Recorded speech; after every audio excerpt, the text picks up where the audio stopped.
Dr. Jerry, you got the whole world waiting. Been ready for you to start the conversation. Your point of view, it got the haters confused. Leave it up to you to bring us all the good news. Positive vibes and the sex appeal too. Dr. Andre Jerry, can I get an interview?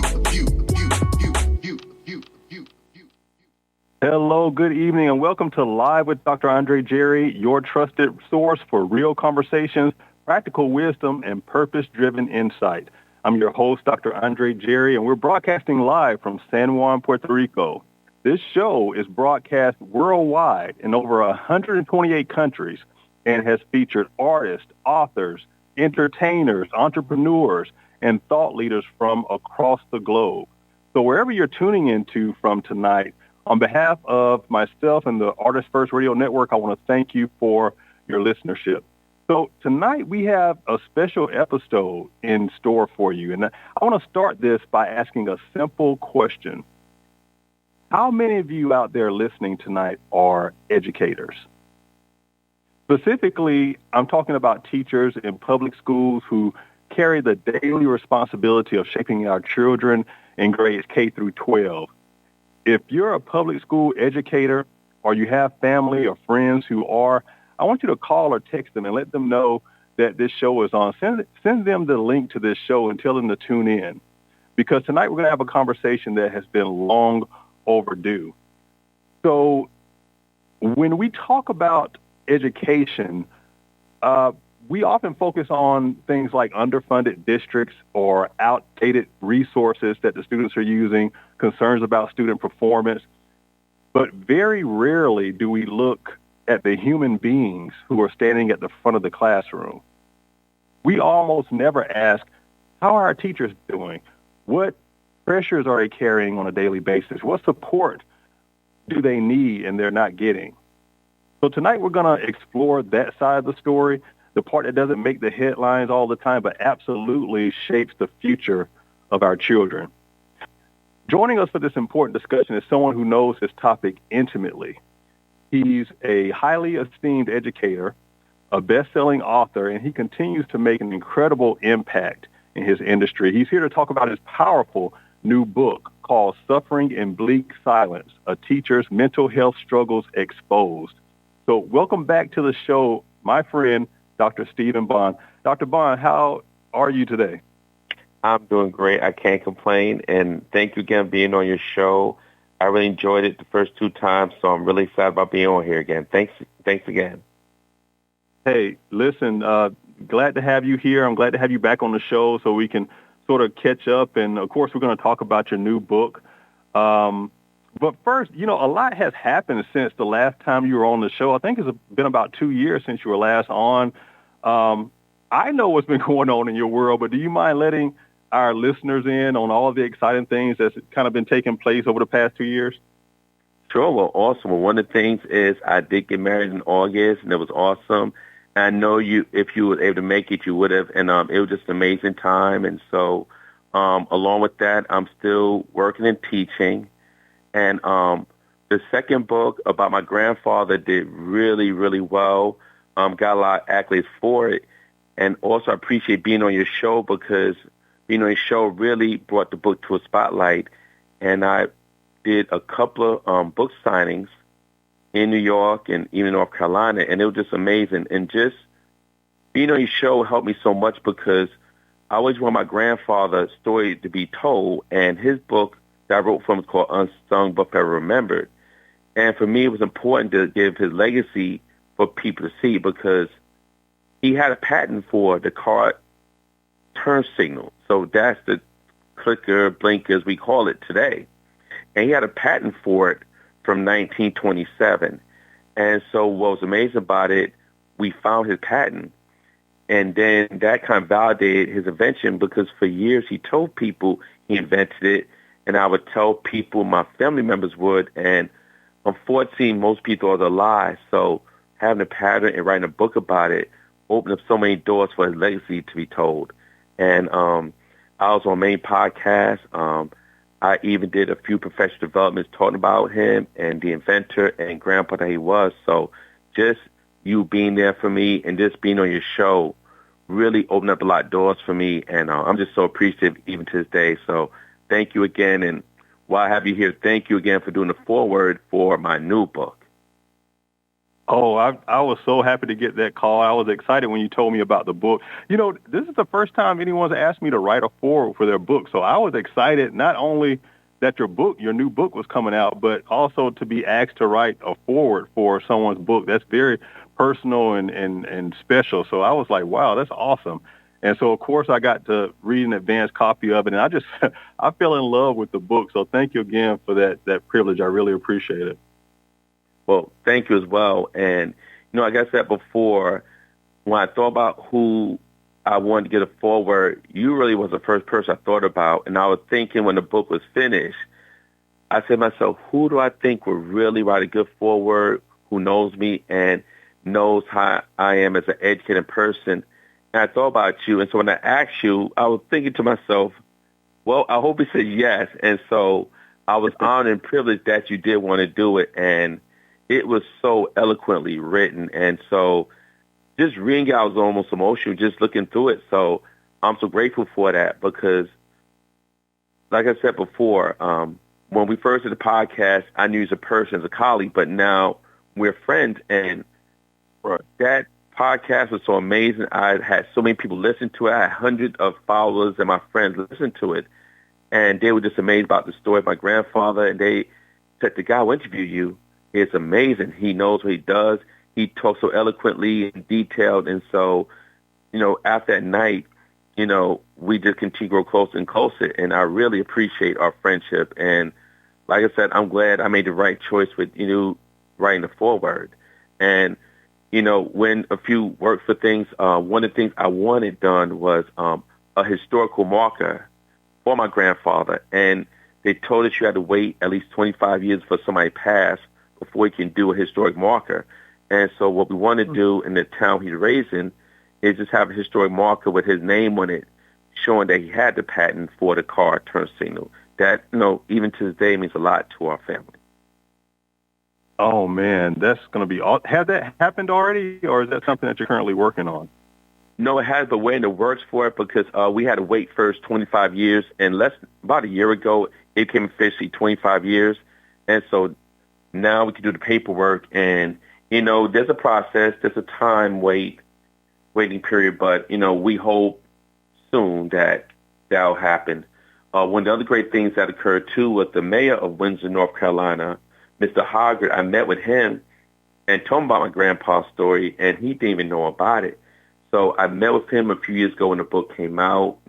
We had a picture, shook my hand, and he was just amazed about the story of my grandfather because he didn't know about it. And Windsor, North Carolina has maybe 1,000 people, and now most of the people in that town know about his invention. And like I said, the patent, if you go on Google Patents, you probably can see it. Some is still not showing it, but, we have access to it, which is amazing, and we're happy for that. Because, like I said, for years, he was denied by history, but, he was delayed, but thankfully not denied anymore. And that what made us as the Bond family feel relieved about it. He should have been paid and compensated for it, but the fact at least that he's now being recognized for it is awesome. Well, I'm happy that it's being recognized, and I'm happy for just a small part I've been able to play. When I first came across that story, I believe it was from one of your stories or posts on Instagram, because I wasn't on TikTok at the time, and I was kind of captivated by the story. I love stories like that, true historical stories about real people who did things that were often unsung and overlooked.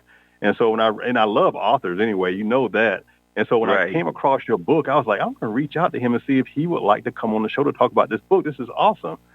And so thankfully we were able to connect, and you came on the show a couple of times. I remember the last time I called you, I was like, hey, my guest pulled out. Can you come on the show and give us an update on things? And that's right. You were so gracious with your time, and I just appreciate that. I'm glad to see everything's kind of churning and moving, and all of the accolades that your grandfather is now getting for his invention. Because I know that's the story of so many inventors who have patents and, they fail, through the cracks somehow, and other people end up getting the accolades and the financial, things from it. So I'm just happy that he's now getting his just due and that there's been a lot of attention on his story. And that's awesome that the mayor of Winston, North Carolina, has also become aware of the story and stepping in to do his part as well. So it's awesome. Well, definitely, and thank you. And like I said, what makes the whole thing great is not only were we able to get his story out, but many times on social media, people would DM me and say, Dr. Bond, my family member invented this or invented that, did not get credit for it. And they asked me, like, what process or what steps can you do to try to, at least have them have credit for it?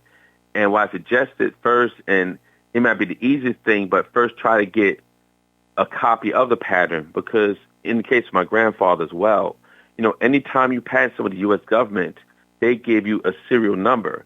And so even if that expired, because it's kind of like a driver's license, driver's license can expire in most states 7 to 8 years, but at the same time, you had a license.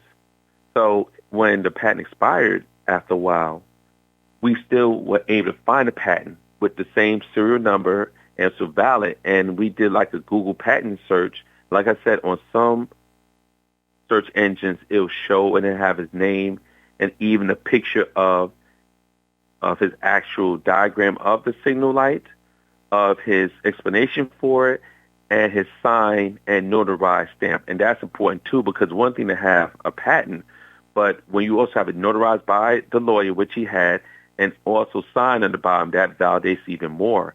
And so the fact we were able to find the patent and find the signature with it and being notarized, it made it valid. And so there was no denying of that. He may not have got compensation for it, but history tells us David George Bond had the patent for it. And a few years ago, I was on the news in Greenville, North Carolina. And after I did the story, yes, and it was awesome. And here's what he did the next day, Doc. When it was on their website, the fact checkers went to check the validity of it. And the person who got the credit for the signal light, his patent was 2 years after my grandpa's. It was in 1929, and my grandpa, he submitted his application in 1926, and it became official March 1st, 1927. So it was like 2 years before the person got credit for it. And so not only was the story valid, but it also showed that he tried for years to get loans to renew the patent. He also tried to do some more innovations with it, but he couldn't. And every time he tried to get a loan to renew the license or enhance the invention more, he was denied by 3 banks in the county he lived in because they knew what he was up to. He was getting threats from the KKK and still persisted. And especially back then in North Carolina in the 1920s, that was just a dangerous thing to do anyway, to be bold. He actually voted in Berkeley County in the 1920s, so to do as an African-American man, that was very risky at that time. So he was not only a pioneer, but he also was an activist. Oh, man. See, and I'm so glad that you documented all of this in your book. And even everything that's happened since then is turning out to be a lot of validation for your family, the Bond name. And so I'm just excited about it. I look forward to hearing more about this because I think you reached out to me at some point and told me that people were trying to get rights to the story and possibly do a documentary for that. Has there been any more movement on that front? There's been some. I spoke to a few people because what I wanted to do was even like a short documentary on him. And I spoke to a couple of people who are like movie producers, and one person was a historian in North Carolina, and they know about the whole story, and they're fascinated and intrigued by it. And so hopefully in the near future, there could be a documentary on it because I feel like he owes it and he deserves it. And so I've been talking to a couple of producers about it and how we could do it and just step by step how it would look. Because like I said, more important than anything, I want the story told. So not just in North Carolina is told, but worldwide that's told because, pretty much for almost 100 years, the story was denied, and the fact it's now open and people see it is a blessing. Right. Because after this, so many people have told me and said, Doc, my family member invented this, or he had a patent for this, and they never got credit for it. And for so many years, as African-American people, we invented things and never fully got the credit for it. And so the time now is where the whole story is coming out, that we see African-Americans inventing more things that was told. Because like I said, either they kept it secret or they used intimidation or bullying to stop African-American people from getting a patent. And even if they got a patent, they tried to deny them to renewing it. Because they knew you had a patent, they could try to talk to you and intimidate you because, like I said, any U.S. patent number, you put that in and the search engine is going to show. So they kept tabs on it, and so that just made it more dangerous for him. But now it's 2025, and now those stories are coming out in the spotlight of so many people who are inventors and did not get the accolades they deserved. And like I said, my grandfather's one of them, and I'm so happy for him because I knew him personally. He died when I was 25. And so we would visit him like almost every summer. He was a funny country guy. You know, he loved to fish, loved to hunt, never cursed. He would just say, Jack, snap it or darn it. That was his closest he would ever come to cursing. He was a man of God, a father, grandfather, husband. And so just a cool person to hang out with. And so when we hung out with him, he didn't want too many people knowing about the invention because he felt disappointed that nothing was done about it. And so the fact it came out, even though he's passed, I know that's a blessing.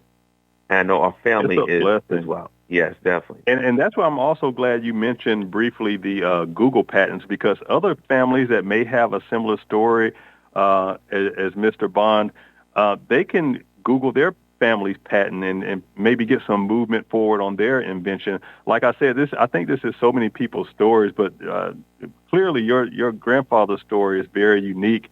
I would love to see what like a Tyler Perry would do to that story. When I saw what he did with the 6888, I was just like, wow, I always knew he was a great storyteller, but somebody like that of that stature would do very great justice to your grandfather's story. So just wanted to put that out in the atmosphere. You never know who's hearing these conversations. Definitely, and it's true. You never know because you never know who's listening. And when you have a person like a Tyler Perry or other actors or even Spike Lee who produce and they want these stories to be told, it's an awesome thing because it's culture, it's life, and it's our history, and that should never be, taken away from us. And there's so many stories like the title, Unsung, where people did things and never got credit. And if you were around my grandpa, you knew there was no animosity. He was never bitter about it. I know he was frustrated, but he lived a life. He owned land, had a house built in 1956.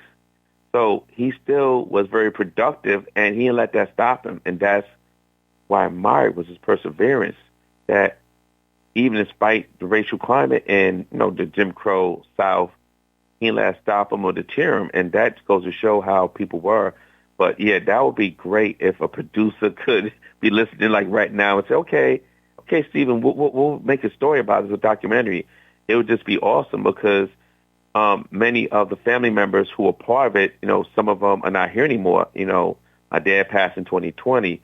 My uncles, and he had, I had several of them because my grandfather had 10 sons and one daughter, and he adopted a daughter, him and my grandmother. So, and I put that in the book as well. So with all that, he still supported 12 children, despite being denied in history where he could have been a billionaire, to say the least, because think about it, every moving vehicle, even like a forklift machine, there's a turn signal.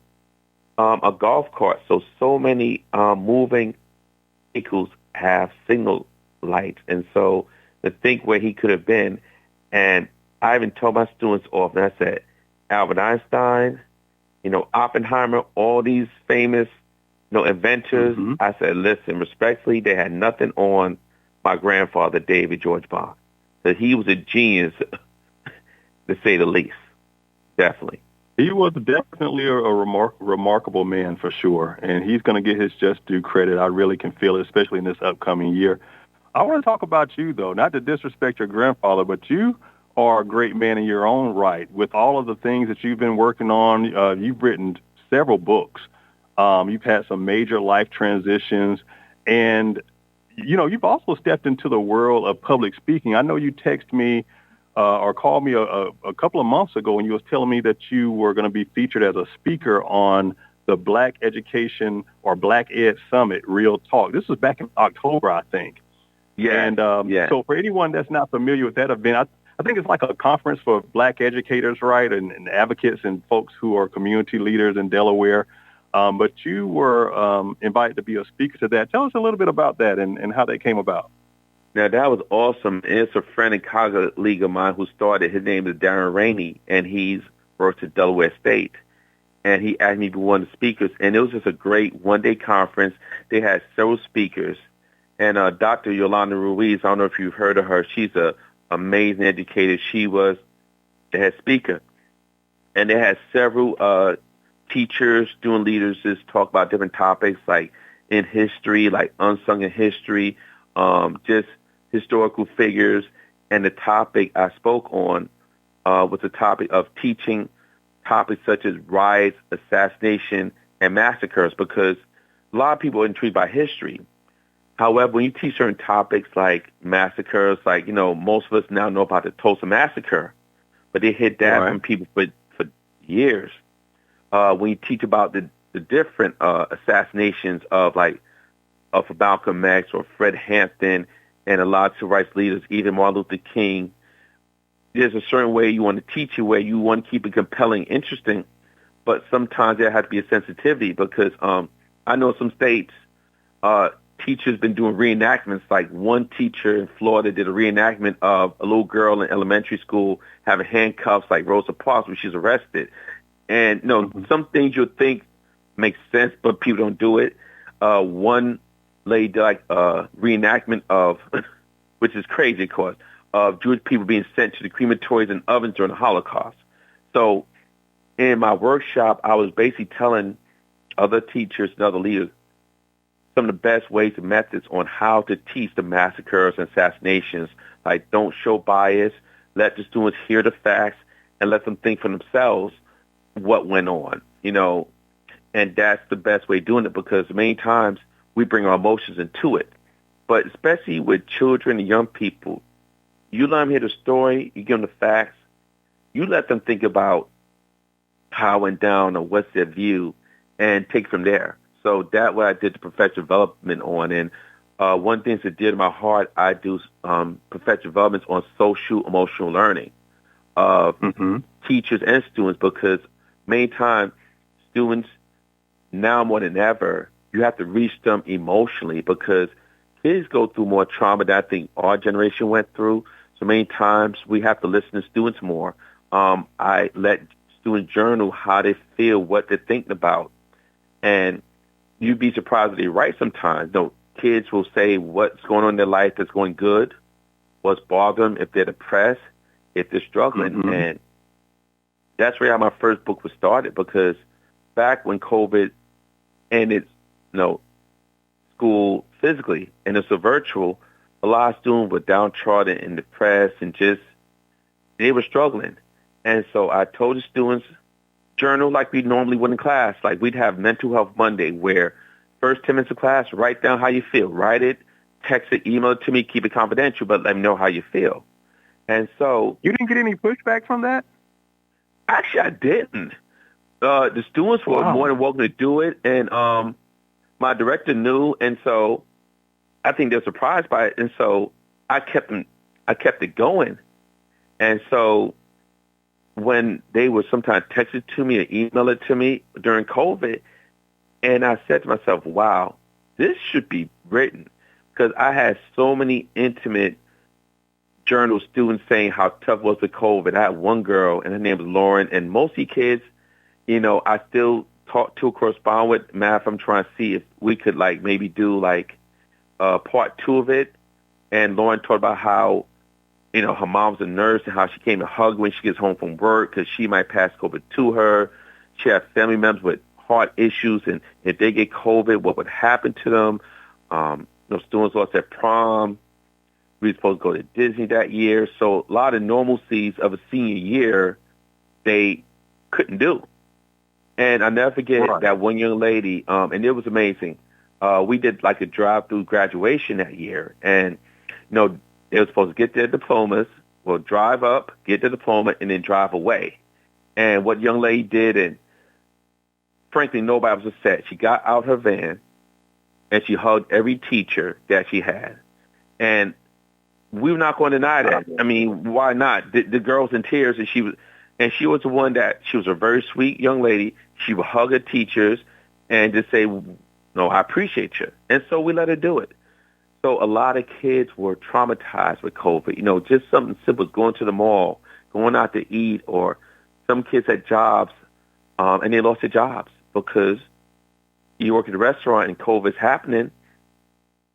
They lost work. Right. And so they had the rug pulled from under them completely. They sure did. They sure did. And so several wrote journals, and some did it for days, some did it for weeks, and I put as much as I could into the book because I wanted the people to see how the kids were feeling, how they were struggling, and how, you know, venting about it helped them emotionally. But also, as teachers, we need to see that, okay, kids going through things that we may not be aware of. And so I'm so glad that this book was a picture on what kids are going through. And I think, you know, that spectrum, when it was opened up, you have more of sympathy and understanding for kids, and that's that social emotional learning, which, you know, now teachers doing it more, but I think it needs to be incorporated even more. And most of the kids who I taught from that year have either graduated college or finished up college, and, you know, when I see them or they see me on Instagram, I tell them I'm so proud of them. And so it's just awesome. Like, I know one young man, he's at St. Augustine's in North Carolina. He's a senior. And one actually told me that they graduated from college in a week and a half in December. And so from UNC Greensboro. So I'm truly proud of them, how they persevered through COVID, because it was a struggle for adults. So imagine if you're a 15 and 16-year-old kid, how tough it is to have to navigate through all that and not going to school, not having a teacher help you, trying to do things online or on Zoom. And there'll be sometimes kids will just say, I can't do it today. I don't want to open up the Zoom. I don't want to try to do this. I just need a minute. Right. It was a lot. And, you know, so I'm glad that you kind of stepped in and kind of went outside of the curriculum and invited them to journal, invited them to talk about their emotions, because I don't know many teachers at that time. Like you said, there may be a lot more who are doing it now. But back then, certainly, I'm sure you were an outcast. I'm just glad that you didn't get a lot of pushback from the students, from the fellow faculty, the administrators. And I'm just glad that you were able to at least give some of those students an outlet, because everything that they had going on was just turned upside down. And then you had the fear of the pandemic, and no one knew what was going on, and it was a lot of misinformation and disinformation. Now school is turned up on its head. Everybody's logging into Zoom and trying to learn how to be virtual. It was just a lot, those poor kids. It was a lot. And truth be told, during Zoom, no one wants to admit this, but there was not a lot of learning going on during Zooms. Many times I would be on the Zoom. Sometimes kids have their cameras on, sometimes they wouldn't. But sometimes what I would just do is say, listen, take the first 10 minutes of the Zoom to journal and vent how you feel. And sometimes they would email it to me.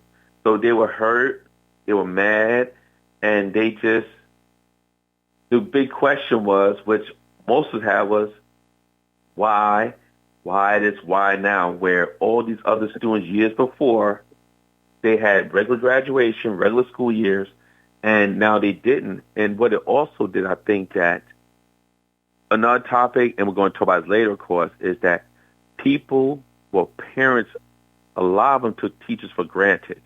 You know, when COVID hit and the kids were learning, a lot of parents were now saying, wow, what that teacher did matter. We may not care before, but now we see how the temperance they have, the patience they have, the demeanor they have, and the heart of teaching is so important. And COVID showed it to a lot of people at that point. Because many times, as you know, our job is unsung. We get ignored. We get disrespected. We don't get too much praise for what we do. But in our job, we're empowering young people to become the doctors, lawyers, teachers, and leaders of this world. And many times we do not get the props that we definitely deserve. That's absolutely true. And actually, I want to talk more about that when we come back from the break, about what forms of support and reform that you would like to see, or maybe that's already been put in place. We'll talk about that when we get back. But it just sounds like everything that you've been doing, your experience in the classroom, what you just talked about with the COVID era, it just highlighted something that we often overlook, and it's that not just our teachers, our students as well, but definitely our teachers are carrying a lot of burdens that than just trying to figure out what the lesson plan is going to be. And that's why I love this book, this new book that you wrote, because it goes right to the heart of that. And we're going to dig into that when we come back from the break. But let's do this. Let's take a brief commercial break. Everybody, don't go anywhere, because when we come back, we're going to talk about Dr. Bond's new book called Suffering in Bleak Silence and the emotional journey that inspired that book. All right? We'll be right back. You're listening to Live with Dr. Andre Jerry. Hi, I'm James Baller of Artist First Radio, and I would like to tell you about a fascinating new book from Crime Beat's Ron Chepsick and co-author Mike Rowe. It's titled Robin Hood of the Hood, The Life and Times of Teddy Rowe, Policy Kingpin, and it's published by Strategic Media Books. The book is a historical account of Theodore Teddy Rowe, who courageously fought the Chicago Mafia, more commonly known as the Outfit, for control of the lucrative policy racket in the Windy City. Policy, often called the numbers, is a form of illegal gambling or illegal lottery, played mostly in poor and working-class neighborhoods in the United States. In Policy, a bettor attempts to pick 3 digits to match those that will be randomly drawn the following day. For decades, Policy had been a staple in the black community, but when the white mob flexed its power in the late 1940s, many policy kings knuckled under the pressure. Not Teddy Rowe. Rowe famously told mob bosses that he'd rather die than give up control of his operation. Robin Hood of the Hood chronicles an exciting chapter of Chicago history. Go to the Kindle store at Amazon and buy it for just $2.99. For information about this book and other titles, please go to strategicmediabooks.com. That's strategicmediabooks.com. Looking for your next car? Amazon Autos has you covered. With just a few clicks, you can shop a wide selection of new vehicles, compare prices, read reviews, and even arrange pickup or delivery, just like ordering anything else on Amazon. It's the future of car buying, simple, transparent, and all online. Backed by Amazon's trusted network and partnering with local dealerships, Amazon Autos is redefining how we shop for cars.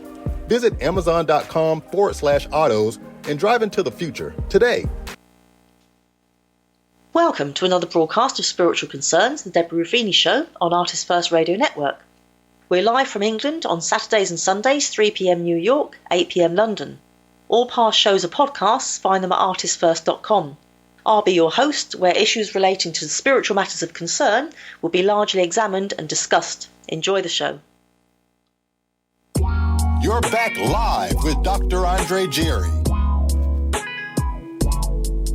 Hey, everybody. Welcome back to the show. Hey, if you're just joining us, we're here with esteemed educator and best-selling author, Dr. Stephen Bond. Before the break, we talked about the emotional weight that many educators carry. It's far beyond what the world sees or largely what we talk about. But now we're going to turn our attention to his powerful new book called Suffering in Bleak Silence, A Teacher's Mental Health Struggles Exposed. And I was chuckling a little bit because we were talking about during the break how you noticed where, instance or two where teachers would come into work inebriated or, on alcohol or drugs or stuff like that. And I chuckled because if I was a teacher, I know I would definitely be one of those teachers that came to work with a bottle. I just know I would. But, yeah, this is really a great conversation because I really have not heard a lot of conversations about what daily struggles teachers deal with. We're always talking about the students and are the students getting what they need and do they have the resources they need and all this type of stuff, but we never really talk about the teachers. What are they carrying and what are they going home with? So that's why I want to talk about the heart of this new project, this new book that you wrote, because like I said, this isn't your first publication. You published a number of books, but I want to talk about what the moment was or the series of moments that made you realize this was the story you needed to tell next. You know, it's interesting. About a couple months ago, it came to me, like, I've seen for years where teachers were struggling mentally, and people see it, sometimes they don't, and they just ignore it. Like, I've seen teachers, like, have panic attacks in a classroom, teachers dealing with high blood pressure, anxiety, all type of things, and many times we get unnoticed or it's like no one cares. We go through so much teaching these kids because most teachers, I would say 99% of teachers, they care about their students and do the work every day. But we deal with kids' attitudes, parents' attitudes, administrative attitudes, and it becomes too much sometimes. You know, if a kid cusses you out, fusses you out, you still got to teach them. You just want them to do the work. And then they try to make it personal, or then the parent is complaining and they just assume it's you have something against a child when in reality you just want the child to learn. It's a lot, and lesson plans, administrative work, all this, it compiles. And many times people think we got the easy job, or you have summers off, you do this, you do that, where in reality the 10 months work we do is so much. And a psychologist actually did research and said a teacher has to make more quick decisions than even a surgeon. Like, we make about 1,000 decisions in one whole day. We see a child that has a need. What do we do? What approach do we need to learn? What approach can help? Then another student is misbehaving. You have to tell them to be quiet, or another kid has their phone out, and that's a whole nother topic. One kid trying to write something, they need help. And so there's so many things going at one time, and we're pouring into everybody, the administrator, the parents, the students, and most of the time no one's pouring into us. And if you work in schools where a fight occurs, one of the most stressful things is when a fight occurs and you're breaking up a fight. And I've had break up a few fights in my day. So those who have had me as a teacher, you know how Dr. Bond or Coach Bond was. And after that, it's hard to teach because the kids are hyped up with adrenaline. You're hyped up with adrenaline. You're thinking, like, nobody's learning anything today. So no, those are the things we deal with. Fight back in the day. Once a fight happened, or if even a talk of a fight happened, that's all we couldn't focus on learning and let the fight actually happen. No, the day is over with. That's all anybody gonna want to talk about after is that fight and who got whooped and who didn't. And all. So it's just, as a teacher, you have to care. I don't know who would get in this industry and not care. I know there are good teachers and bad teachers, but who signs up for this? Being a security guard and breaking up fights and being a psychologist. Who signs up for all of this if you don't really care and have a heart for those children whose needs, all their needs are different? They all learn differently. They all have different things going on at home. It's just a lot. I don't know who signs up for that type of work if you don't care about those kids and how they learn and what they learn. I totally agree. I don't see how you can be a teacher and not love what you do, because then it's not your DNA, because the teachers, we're counselors, we're psychologists, we're the therapist, we're the lawyer, we're the negotiator, we're the compromiser, we're the mom, we're the dad, we're the stepdad. It's all that, because many times we spend more time with those students than their own parents do. I remember one time I had a principal that did not like me, and she tried to observe me, and there was going to be a school dance, like, late at night. And so it's one of the things where, bump the lesson plan. All the kids think about was a dance. A couple of kids were like, well, Dr. Bond, can you show my tie? And so it's a teachable moment. I taught 3 young men how to tie a tie. One boy was on the spectrum, and he was like, how'd you ask a girl out? And we was helping him. He was a smooth dude. We helped him. And he was so happy. And so sometimes it's beyond the lesson plan. We were helping these kids so much, Nobody wanted to hear history that day. They said, well, the dance is happening in a couple hours. And so, will so-and-so say yes to me? Am I going to have fun? Doc, can you help me do the cha-cha slide? Can you help me do the wobble? It's all types of questions. So what did I do? I said, listen, I'm going to put the YouTube on. And I showed the kids, okay, this is how you do the wobble. This is how you stay in rhythm. I said, no, stay in rhythm. This is why you got to listen. But sometimes it's beyond the lesson plan. And those kids are so happy. So they went and they did the wobble. I danced with them too. And I never forget they were playing Lil Jon and Ludacris, singing Yeah. And I was singing Yeah with them. I was playing this when I was young and in the club in college. And the kids got kicked out. They recorded me dancing and everything. But the amazing part, Doc, was the next day we had class, which was a Monday. They remember that. And so beyond the books, beyond the lesson plans, beyond all that, not just learn the wobble, not just learn the Lil Jon songs, but the point was that they saw a connection with the teacher. And so we go through because we have so many hats we wear. And sometimes what happens is teachers, you get tired because we do so much compromise.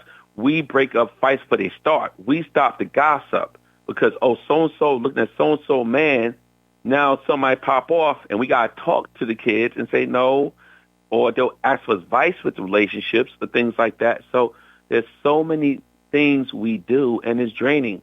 And then we still got to get observed. We got to do lesson plans, paperwork, all these things. We go to meetings even when you don't feel like it. Oh, we got a meeting today at 3 after class. Now we got a meeting tomorrow and a meeting next day. And then you say, well, Doc, what was the meeting about when you went there yesterday? Huh? It's like you get to the point where it's like, okay, my brain's an overload. I don't remember what they talked about in the meeting. And those who are listening to this, who are educators, know exactly what I'm talking about. You guys give so much of yourself. Yeah. It's like you're always on. And so I can understand how you would be drained at the end of the day. And then what are you going to give to yourself and your family? You definitely not going to the gym after all of that. So that leads to all lots of stuff. You're getting out of shape and maybe you're drinking a little bit more because you had such a day. And it's not like one day or 2 days. This is like every day for you guys. And so I can just hear how draining it is, but also rewarding. It's not all bad, because it's a rewarding job too. But Dr. Bond, at some point we got to talk about this book now. Okay. Yes, definitely. Let me tell you what I love about this book. Let me just tell you what I love about it, because, of course, when you asked me to write the foreword to it, you sent me an advanced copy. What I love about this book is that the reader is first introduced to the protagonist or the main character through his journal entries. And I thought that was a brilliant way to sort of bring people in, engage the reader, and get them immersed into the story. I'm not going to give too much away for those who haven't purchased their copy yet, but the way this is written, it makes you become kind of emotionally attached to the characters. I remember when I was reading, I was texting you in real time about my responses. Some of those characters pissed me off. One of the little boys I wanted to fight. I'm like, okay, now come on, And then one of the administrators, he had some stuff going on. I was like, look, this is not right, So it's a very emotional story. You get caught up into it from the very first page because it starts off with a journal entry. So you're just immediately drawn in. So I love that about the book. And like I said, I went from hating one of the characters to, at the end, he was one of my favorite characters during the end. And so I just love the way you put all of this together and, the way you gave us a raw glimpse into the dark side of teaching. And, so I just wanted to give you your props on that. My question is, what made you use that particular method of telling the story, that narrative style? Was that purpose-driven, or did you kind of repurpose some journals that you actually had, or how did you come about that at all? What's interesting about that, and you're like the third person to ask me that, I did the journal style because I know me as a thinker. I may not journal everything, but that's how I think sometimes, and I want people to really feel the protagonist. The teacher name was Jared. I want people to how he felt, how he was struggling but trying to hold it together. So he's at the new school, he's getting punked, he's getting disrespected, and it's just a whole lot going on. And so one of the things in the story, because, I don't want to tell the whole story, but he gets injured trying to break up a fight, and it leads to a downhill spiral. And I know, and also one of the characters who was another teacher went through that person went through where I remember I was breaking up a fight one time. This was a few years ago. And before I got to it, it was like in the gym, and this kid was getting beat up really bad. Like he got punched about 5-6 times in his eye. And I pushed the other kid away from him and stopped it at that point. So I get home. I get a phone call from his grandmother. And first I'm thinking, how in the world did she get my cell phone number? And she's yelling at me and saying, Dr. Bond, my son came home with a black eye, and he said you caused it. He said you hit him in the eye when you trying to break the fight and this and that. I said, ma'am, wait a minute. I said, first off, your son was cursing the kid out, and I saw the kid punching him. I saw the kid punch him in the eye at least 5 times, and when I finally moved him away, that's what caused it. And then at first he didn't believe me, and he wanted to tell the truth. And then he finally told the truth, basically said to his grandmother, I ain't want to let you know that I got my butt whipped by that boy. Oh. Yes. And so the grandma was upset because she said, why are you lying on Bond like that? Because that could have started something up. And so it bothered me. It was stressful for me that the kid would lie to try to save face. Yeah. Did the parent apologize, come back and apologize? No. Oh, not at all. Not at all. I know the boy felt guilty, but there's no apology. And so those are the things we go through as educators where you're trying to help. And like we're being a superhero to try to help save this boy from getting even more bodily harm. But now to save face, he lies and makes it seem like I did something wrong. Those are the stressful things. Or when a principal may just not like to teach for whatever reason, may not like the teaching style or personality, and you find getting picked on. These are the stresses we go through. You just have that class that just want to listen and want to curse teachers out and be disrespectful. And so those are things we deal with often. And so when you compile that on, teachers get worn out. But the question is, who's pouring into the teachers? Most schools don't have mental health advocates for the teachers. They don't. If the principal see teachers are stressed, if they do see it, what do they do? Would they say, well, have a mental health day or let's do this instead? Most of those things are not accessible for teachers. So we suffer and struggle in silence, as the book says, and we still trying to work, and we're like in survival mode, saying like, okay, let me get through this day. Let me get through this class period. Oh, crap, first period is awful. Let me get through fifth period. Okay, gosh, somebody threw a marble at somebody. Oh, gosh, let me call admin. Let me call security. Gosh, there's still 25 minutes left in this class. Like, okay, this is the slowest time I've ever seen. And so then you're looking, it's 5 minutes left in the class. That 5 minutes seems like 38 and a half minutes. So many times, like I said, it is a fight, it's a battle, and a struggle. And then you have to call parents to say, well, Johnny has an A or Johnny has a D. Well, why did Johnny have a D? Did he miss the assignments? And then you'll say, yes, I text you or emailed you before what he didn't or didn't do. And so we have to have our ducks in a row and have our behinds covered. Or if not, they'll try to hold us accountable. Right. And then we're the ones getting in trouble. And that's why so many leave the profession. And some of the other statistics, like only 1.3% of teachers are black male. So obviously that discrepancy is due, yes, racism is one of the reasons. And so there's so many things, and many teachers leave the profession because they see money-wise, you're first starting off is not that much.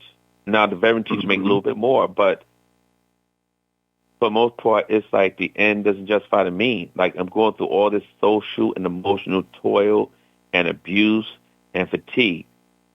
And you're saying, for what? Why am I going through all this? Is it worth it? And sometimes it's why the profession to keep the sanity. And so with this book, I hope this book raises awareness that people respect teachers, but also see if they're struggling, that they may need mental health days off, that they do need help, that their load is beyond carrying.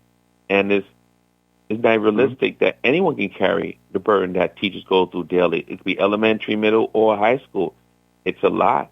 And so many teachers are burnt out and frustrated and tired, especially because we don't feel supported. And that's one of the major issues, the lack of support from the top. Right. For people who are listening, when you get this book, that's one of the first things that's going to stand out to you is just how much our teachers endure behind the scenes. We talk about all the stuff that they have to do, breaking up fights and getting cursed out by the students and the teachers and the parents. You know, like I was mentioning before, we always talk about how the students are getting bullied. The teachers are getting bullied. And it's just, there's a lot going on. And I remember one thing you told me, I think it was in your last show, you were telling me how we already talked about how there are not a lot of black male teachers out there. But when you're a black male teacher and you're really good and you're beloved by the kids, you can get hated on by some of the members of your own faculty. Yes, you can. And I've experienced that before because many times the black male teachers, and I know there's been doctor work on this and research done on this, research shows that when you have a African-American male teacher, the likelihood you're going to college and graduate high school is higher. And many times, you know, the reality is we had to work harder for our degrees. We had to work hard for where we are. And many times we tend to have connection that's beyond the X's and O's or besides the lesson plans. Like, yes, we're hearing to lesson plans, but we may teach things outside the box. For me, like one of the things I've always done as a teacher, I incorporate music. So if I'm teaching history from any era, I'll incorporate music from that era, like from the 1950s or the 60s. And every time I teach like the 70s or 80s and 90s, I love music from those eras. I will play the disco from the 70s. I'll play the music from the 60s with the Vietnam War. And I'll play the song, War Wasn't Good For. And you watch the Rush Hour movies with Jackie Chan and Chris Tucker. Most of the kids love that song. I'll play it. I'll play a lot of the anthems from like Public Enemy. I'm actually friends with Chuck D from Public Enemy. So we'll play Fight the Power. We'll play the different songs of that era. And so many times, we as educators, we reach the kids by being different. You're not just going to just teach from the textbook and say, read this for 50 minutes. And no, kids get bored. But incorporating the music, sometimes I'll incorporate the music of Tupac and even his poetry book. And so what you're doing with that is you're making history not just a boring story, but you're making it an interesting and intriguing and compelling story. And those are things which, one reason which motivate kids to learn. Now, sometimes I've seen where it does cause, like sometimes a little ruffling of feathers or even jealousy, but, you know, you do what you got to do as a teacher. And so many times you have that camaraderie and relationship with that kid. And sometimes when others see you have a strong rapport with the students, there's a jealousy. I remember when, and this did happen to me in real life, and this is in my epilogue. I found my twin sister passed while I was in the classroom. And the group I had, bless their heart, that was a group that made teachers almost quit. That group, I loved them. They could be a little loud sometimes, but they loved my class. They loved my history class. Most teachers they did not like, but that group could be annoying. And so I get a call from a policeman. And I'm like, wait, what's this about? I'm like, I paid that traffic ticket from like 4 or 5 years ago, so I hope this ain't the problem. So they stop me and say, your twin sister passed out in front of your dad. My dad had dementia. But even with dementia, he was able to call 911 to say, something bad happened. I don't remember, but something bad's going on.